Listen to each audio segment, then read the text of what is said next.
A small kitchen, which today was bustling with activity, was illuminated by the rays of the setting sun.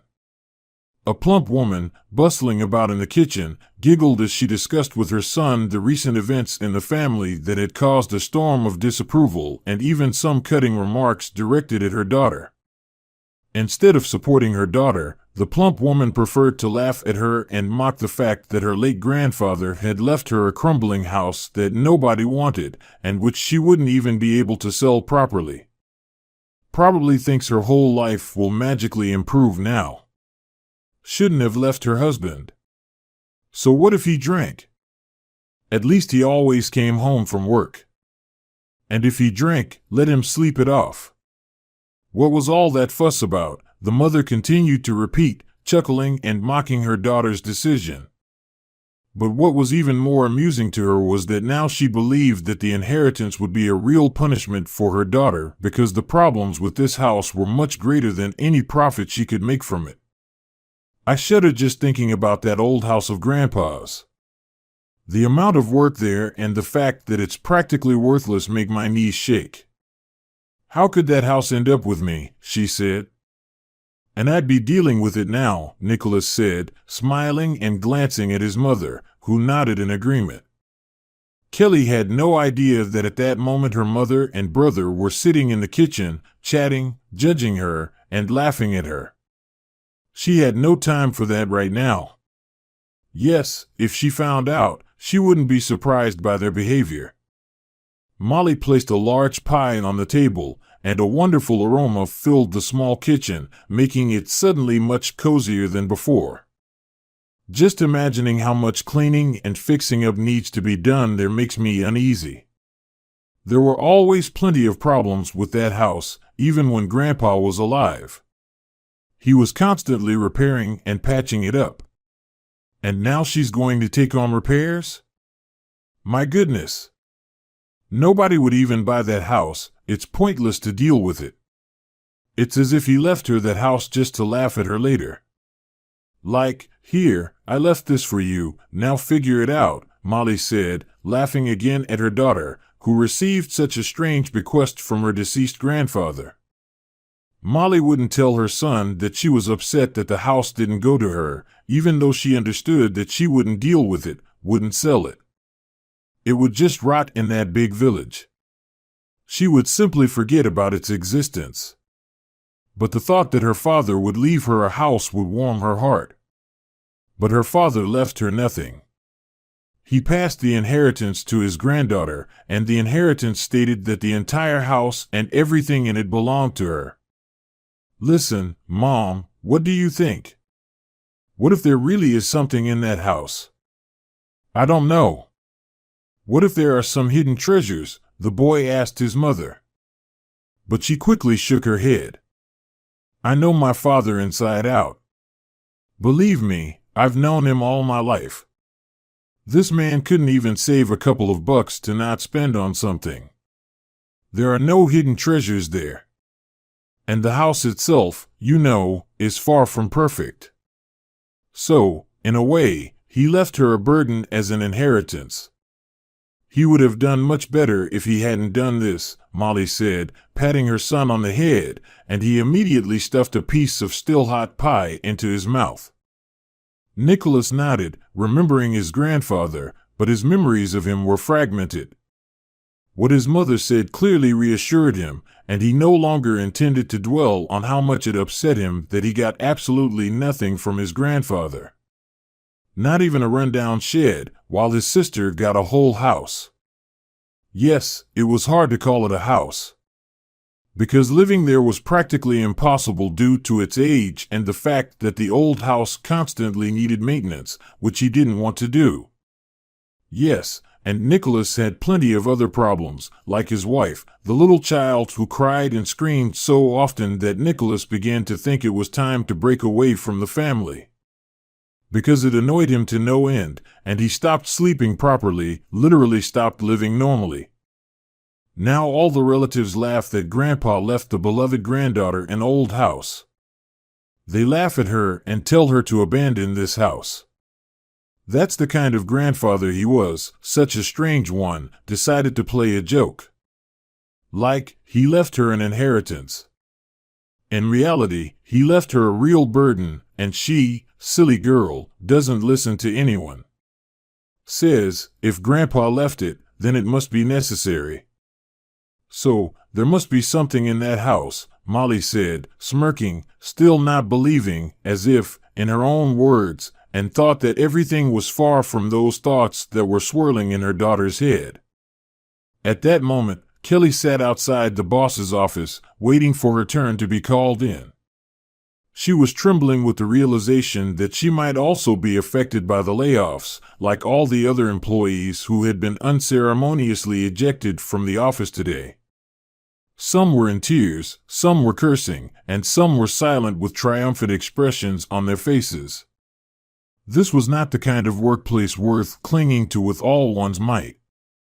But Kelly held on because it was the only place that had accepted her without experience and at such a young age, where employers usually said, "You'll go on maternity leave soon, give birth, and we won't hire you back." "Kelly, come in," said the tall, fair-haired secretary, casting a glance at the distressed Kelly, immediately implying that nothing good could be expected from this conversation. "A new broom sweeps differently," the secretary said calmly, so that whoever was in the office couldn't hear her. Kelly didn't need the meaning of those words explained. Not long ago, as soon as their office management changed, global changes began, which ended for everyone either with dismissal, demotion, or some catastrophic decisions that left people suddenly without jobs, without payouts. They were simply thrown out of the office, indicating that they wouldn't pay anything, not even for the time worked. Kelly was a little lucky. She was literally put up for review by the management after she received her salary, and she knew she had at least a small amount that would help her stay afloat for a while. "So, gather your things and leave. My daughter will be here soon. You'll show her what responsibilities you had here. She'll take your place.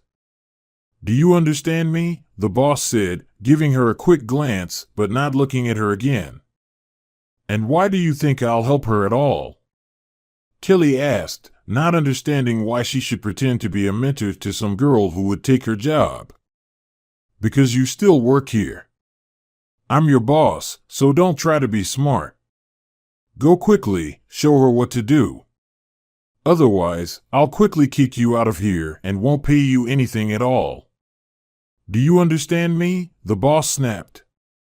Kelly chuckled. "Well, you haven't paid anyone anything anyway, so there's no need to scare me." Frightened, Kelly said, grimacing. "I won't show her anything. I've spent years learning this position, and you want me to show her in a couple of clicks what to do? Do you think it's all that easy? Let her figure it out herself if it's so easy. But when you realize that this job requires education, when you realize that you can't cope without me, don't call me. You'll have to figure it out on your own." Kelly turned sharply on her heels, leaving the office before the boss could launch into another tirade, clearly displeased with how easily she had been put in her place. She hadn't expected this outcome at all. As Kelly closed the door, she heard outraged exclamations coming closer to the door.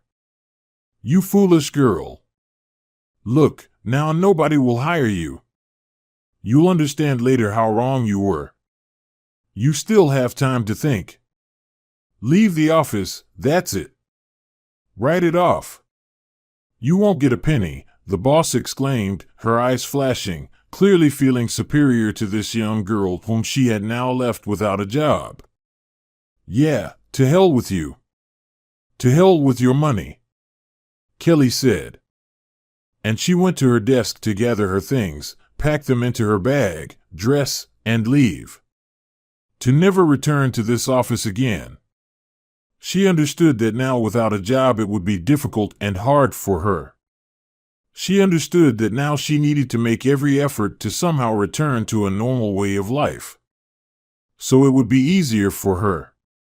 So she wouldn't have to ask her mother for help, who would laugh at her once again. Right now, all her relatives were laughing at her for inheriting that crumbling, huge, unwanted house in the village from her grandfather. They believed it had fallen into disrepair over the 5 years no one knew about the will. As Kelly drove home, she replayed everything that had happened in her life over the past few days and thought that for all these months she hadn't been happy at all. And her whole life had turned into some kind of imitation of happiness. "Darn it, Kelly, I knew they'd fire you too," came a familiar voice. And when Kelly looked up, she saw her friend and colleague standing near her house. "I sensed something. I thought, let me wait for you here. Maybe in an hour, well, maybe 2, you'll definitely come by. She's such a piece of work, this new boss. But what can you do? Nothing will change. But now it's unlikely that we'll find a job quickly." Kelly nodded, gestured for her friend to follow her into the small apartment she rented. They took off their outerwear, and now, alone together, Kelly noticed that her friend was on the verge of tears.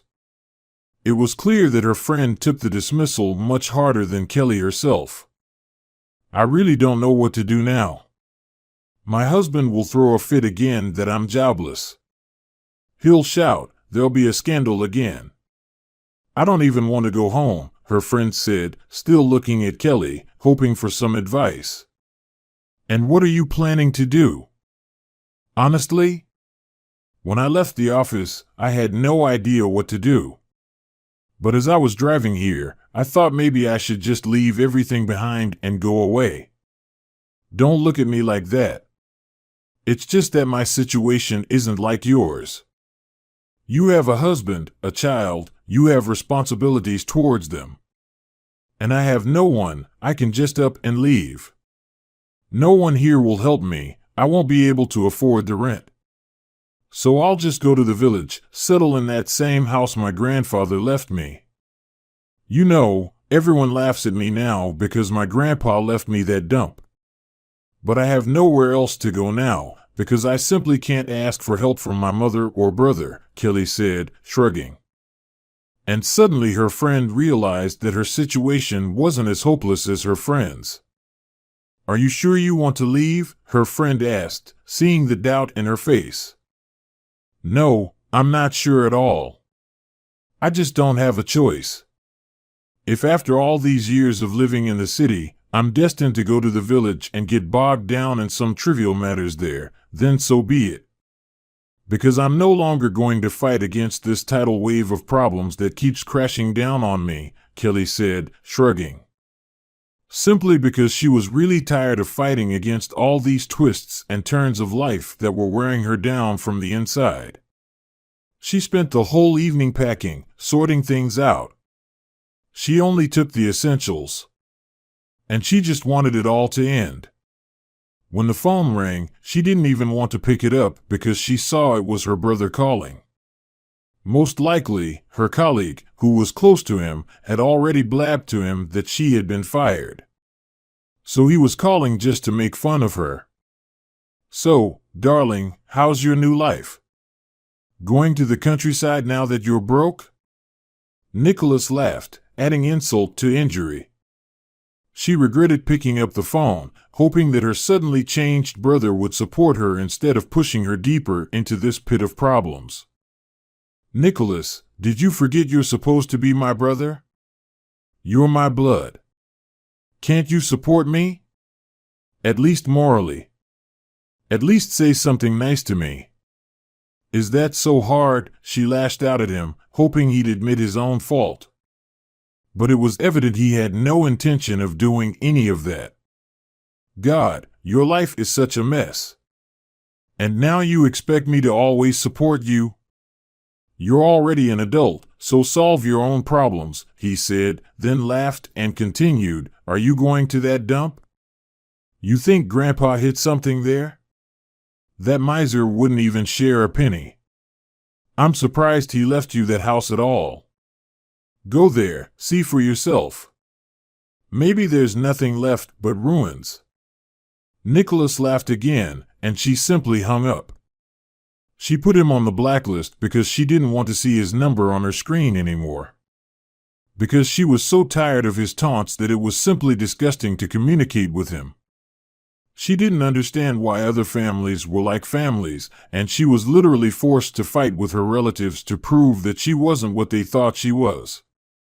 When the things were packed into a bag and a backpack, she walked out and headed to the bus station to catch a bus to the village. Maybe her friend, mother, and brother were right, and it was worth just selling this house as it is, making some money, and leaving it temporarily while she looks for other ways to earn some extra income. She loved her grandpa.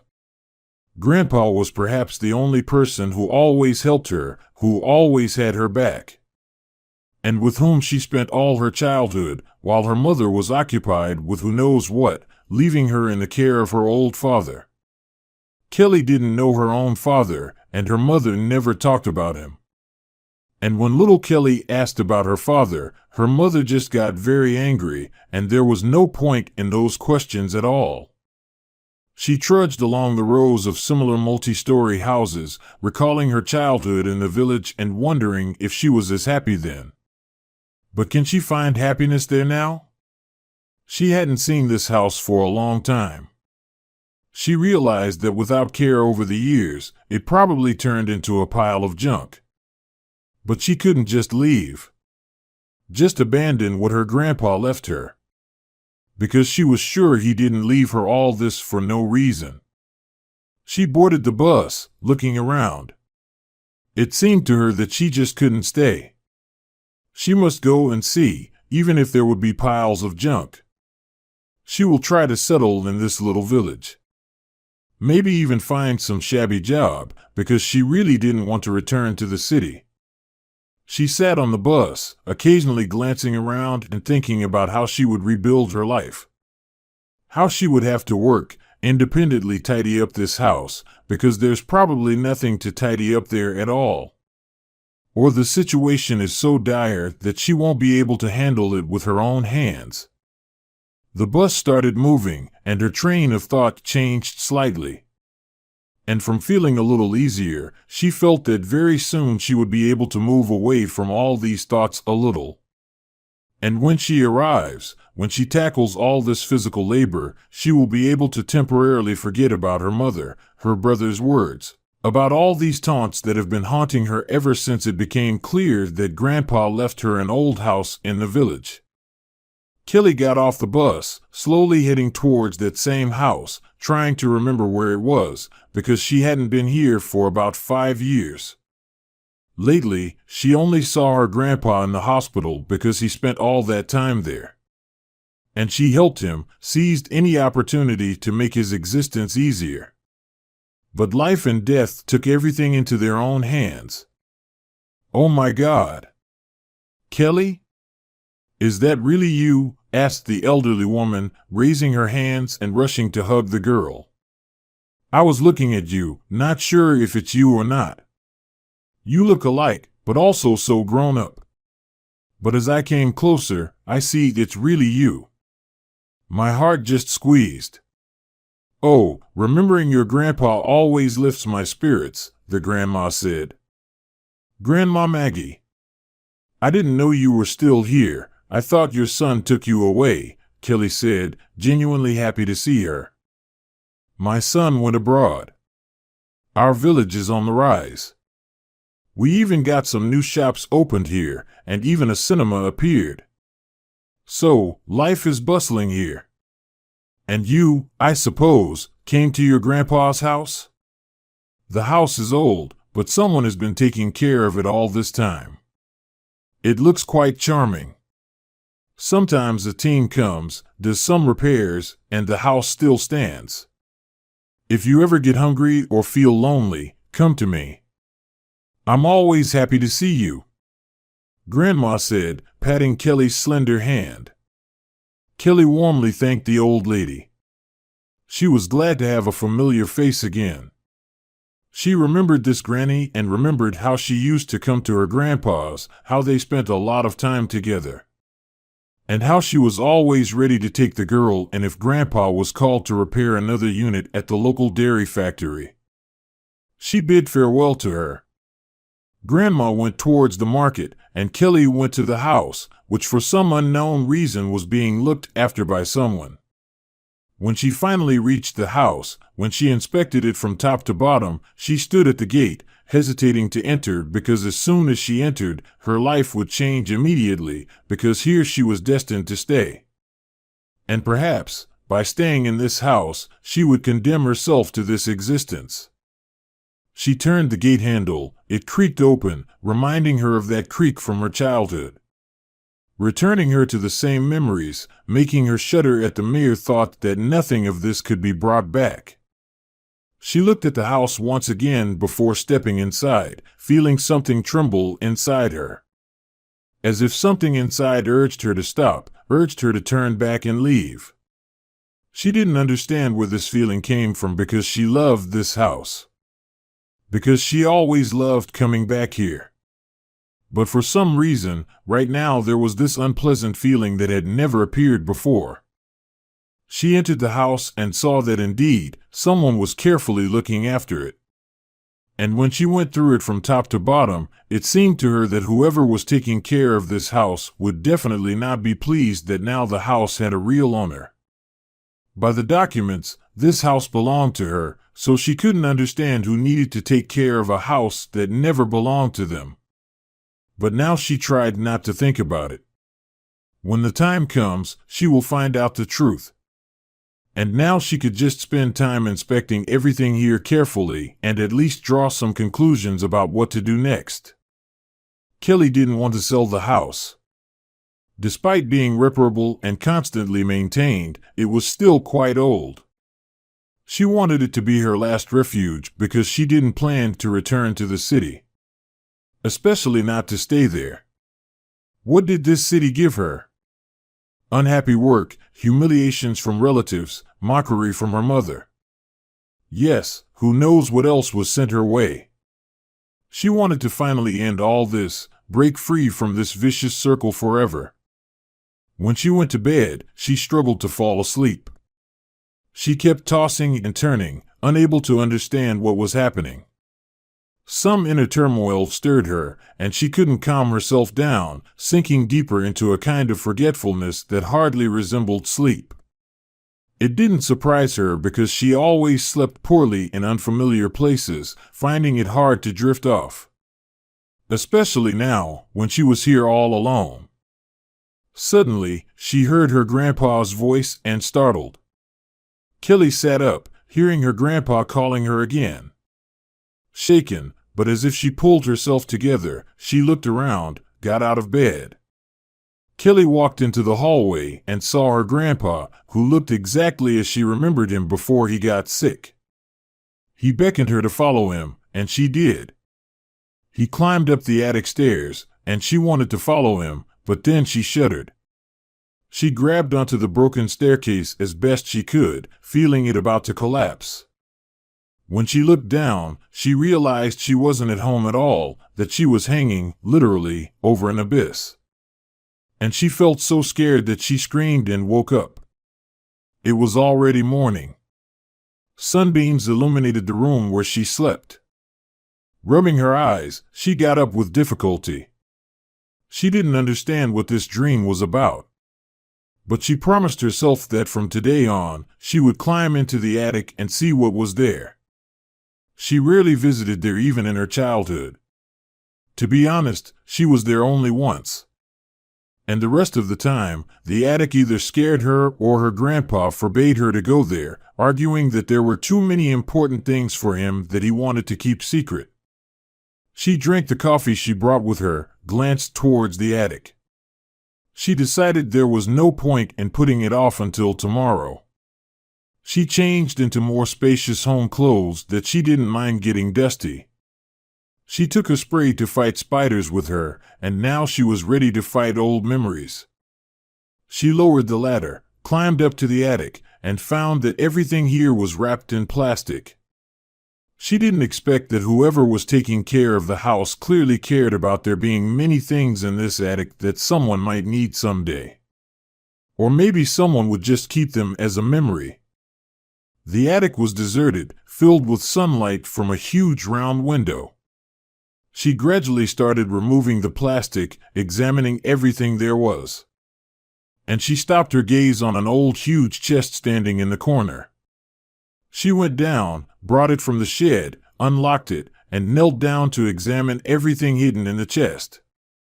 There were some old drawings vividly demonstrating how her grandpa missed his profession when he retired. There were sketches, some interiors, some inventions again. And then, at the bottom of this huge chest, she saw a small velvet-covered box. Curiosity was much stronger than fear of what could be in the box. And without a second thought, she opened it right away. Kelly involuntarily screamed, then immediately composed herself. She absolutely did not expect to see such luxurious jewelry in this simple yet beautiful box, which seemed unnatural for this house, for this box. Yes, not even for her grandpa, who had never had such treasures in his life. Grandpa lived modestly, never spending money unnecessarily, trying to save on everything possible. Putting aside her curiosity once again, Kelly set the box aside. But she couldn't resist, and a few days later, she went back to the city to visit an acquaintance who could appreciate such a find. Little did Kelly know that the discovery in the attic would completely turn her life upside down. "James, hi. I called you yesterday. Can you take a look?" Kelly asked, entering some kind of basement, seeing her former classmate. But as soon as he took the box in his hands, as soon as he opened it and saw these monograms and patterns, he immediately put it down on the table and jumped up. "Get out of here with this. You weren't here, I didn't see you. You didn't bring me anything," he quickly said, stuttering. And she understood that it wasn't as simple as she thought. "James, what's wrong? I found this box at my grandpa's in the attic. So don't think it's anything dangerous. He left me the house. I checked the whole house, found this box in the chest. I wanted to know how much it's all worth," she said. But James immediately shook his head negatively. "Okay, here's the address. Go, figure it out yourself. Do you even know whose monograms these are? Oh my God. What trouble have you gotten yourself into? I thought when you came to the village, you'd have fewer problems, and you found problems there too," he said to her, quickly writing down the address on a piece of paper. "It's the Countess of Bavaria. I don't want to say anything, figure it out yourself. You weren't here, I didn't hold this box in my hands. Do you understand me?" To say that Kelly was stunned by such a reaction would be an understatement. She was just so surprised, so confused that at first, she thought this reaction was some kind of joke. That he didn't actually want to act like this. But he had to. Maybe because he didn't want to see her himself. Or maybe because he had already lost his mind, spending whole days in this room without going outside. When she stepped out of that semi-basement room, it seemed to her that everything had changed, both outside on the street and among the passers-by. But this was, of course, a deceptive impression, and she didn't want to force herself to think that she had really gotten herself into trouble again. When she went to the address, she still kept the box in her backpack, holding it tightly to herself so that no nimble hand, like those that often appear on minibuses, would reach her, not to pull out this treasure, which was clearly also dangerous. Strangely enough, Kelly didn't feel any danger. She wanted to go to the owner of these jewels. Ask how they ended up with her grandpa. And if she needed to give them back, she would, because James assured her that it was absolutely impossible. No jeweler, no buyer of stolen goods would take them, fully understanding to whom these jewels belonged. When she approached the house, which more resembled a miniature copy of a castle, she was amazed, not understanding who owned all this place. She pressed the button, and a screen lit up. Someone answered her.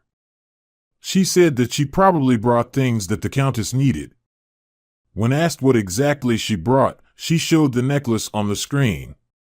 Immediately, guards came out of the courtyard, and then, following them, as if behind a living shield, came a thin old lady who looked as if she was at least 200 years old. "My dear girl, what are you doing here?" "Show me what you brought," the old lady asked, her voice so squeaky that it was simply unpleasant to hear. Kelly took out the box from her backpack. When she opened it, she saw how shocked the old lady was. She mumbled her lips and couldn't say a word. She was shaken by what she saw, and she couldn't find the strength to say a word. All the guards became alarmed, exchanging glances, and Kelly saw that they were clearly tense. And now, indeed, she became scared. She stepped back a little, taking a few steps back, but the old lady firmly clasped the box that Kelly was holding. "Where did you get this? Just tell me honestly. Even if you stole it, I won't hand you over to the police. Tell me, where did you get this?" the old lady inquired, hoping to get an answer. "My grandpa left me the house. I found a chest in the attic, and there, in the chest, I found this. Here's a picture of my grandpa. I always carry it with me and ask him for advice when I'm in trouble, no matter how silly it sounds," Kelly replied. "It can't be," said the old lady, trembling hands pulling out the necklace and earrings from the box and, still not believing her eyes, still spasmodically holding onto the box. "These are my great-grandmother's jewels. I saw them. This is a family heirloom, the greatest wealth of our family. When we lost them, everything started to fall apart, everyone started to suffer. I'm sure this necklace gave strength to everyone in our family. When my great-grandmother was dying, she said she gave it to the one she loved most in the world, to curse him. And now it turns out that everything was so close. And I turned the whole world upside down, but I never found them, and these treasures came to us on their own." Kelly listened to her, but she hardly understood anything because the old lady's voice alternated between clear and dry, making it almost impossible to listen to, as it resembled the squeak of an old door that hadn't been oiled for too long, and rust flakes fell off the hinges with every movement. The old lady was clearly not just shocked. She was genuinely happy with what she saw, and the girl understood that she was unlikely to be able to take back these jewels. And, in fact, she wasn't planning to, because it made no sense. Because if these jewels really belonged to another family, then so be it. "Robert, make sure this girl lacks nothing. My God, I can't believe it. Has everything come full circle in my old age? I will be grateful to you for the rest of my life. Now go, they will write to you or call you. Everything will be fine in your life now," the old lady said, still shaking her head in disbelief, looking at the jewels she held in her hands and never letting go of them. "Wait." The old lady took off a luxurious gold brooch with diamonds and handed it to the girl. Kelly turned it over in her hands, still not understanding what to do with it. Because she couldn't accept such an outrageously expensive gift. She wasn't an appraiser, but she at least understood that it was very expensive. If by chance the money they transfer to you is not enough, you can always sell this brooch. There are no monograms here, and then the appraisers will take it. And you can be sure that this money will last you a long time. But listen to my advice, this brooch has saved me more than once. And so I just want you to know that what you did brought happiness to an old lady who, despite all this crazy money, was unhappy her whole life," the old lady said dryly. Kelly looked at her one last time. And now that same Robert approached her, handing her something in an envelope. She thought it was money. But when she took it and squeezed it, she realized it was a plastic bank card.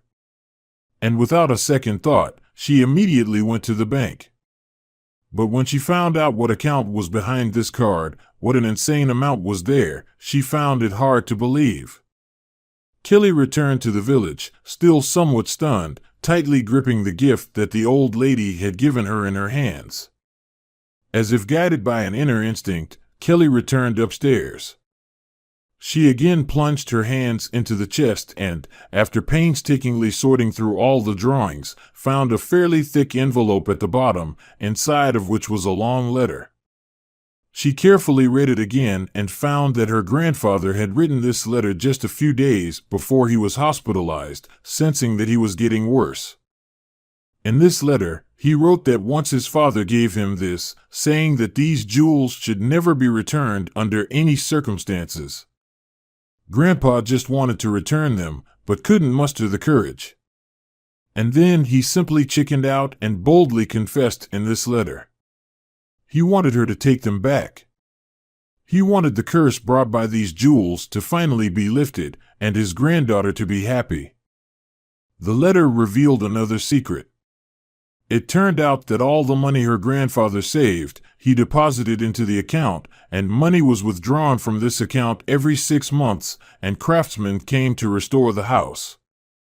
And these accounts could not be emptied, so this house would be taken care of for at least another 10 generations after his death. When Kelly realized how much money she had at her disposal, she distributed it all to the accounts. She completely renovated the house and now just lived for her pleasure, engaging only in her favorite activities, knowing that nothing else bothered her. Of course, both her mother and brother eventually found out that she had some crazy money and now cursed each other for not insisting that the house be passed on to them, because now they would have to survive by any means, while the girl they laughed at enjoyed life, forever forgetting what work was. Grandpa left his beloved granddaughter an old house, and while her relatives giggled at her, the discovery Kelly made forever changed her life.